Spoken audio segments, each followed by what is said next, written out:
আসসালামু আলাইকুম ওয়া রাহমাতুল্লাহি ওয়া বারাকাতুহু। প্রিয় দেশবাসী, আপনারা অবগত আছেন অল ইন্ডিয়া সুন্নাতুল জামাত সংগঠন পরিচালিত প্রতিষ্ঠানগুলোর মধ্যে সীমান্তবর্তী এলাকায় অবস্থিত বালতি সিদ্দিকিয়া আমিনিয়া মাদ্রাসা, এই মাদ্রাসার প্রচার প্রসার এর পরিচিতি বাংলার বিভিন্ন প্রান্তে সুনামের সাথে ছড়িয়ে আসে।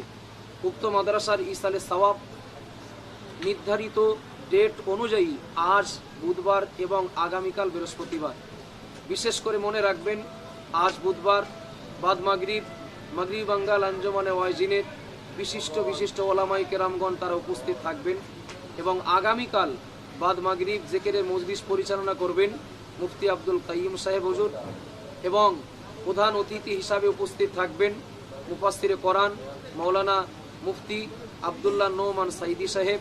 এছাড়া বক্তব্য রাখবেন মাওলানা মুফতি আব্দুল মাতিন সাহেব, বক্তব্য রাখবেন মাওলানা মুফতি রজব আলী সাহেব সহ আরও অন্যান্য ওলামাই কেরামগণ।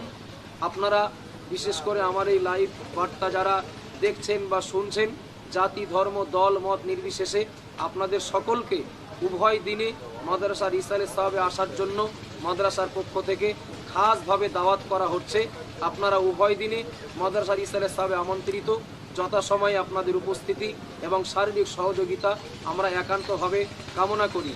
বিশেষ করে মনে রাখবেন, যারা বর্ডার রাস্তা দিয়ে আসবেন আপনারা অবশ্যই হয় ভোটার কার্ড না হয় আধার কার্ড, যে কোনো একটা পরিচয়পত্র সঙ্গে রাখবেন।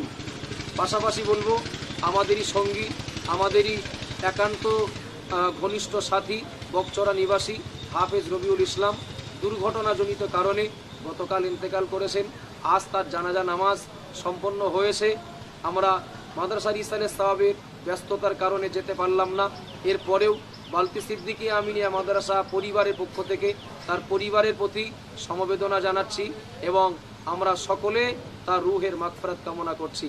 আল্লাহ সবাইকে, যারা ইসালে সাহাবে আসার প্রস্তুতি নিচ্ছেন, সবাইকে নিরাপদে গন্তব্যে পৌঁছে দেন। আমিন। আসসালামু আলাইকুম।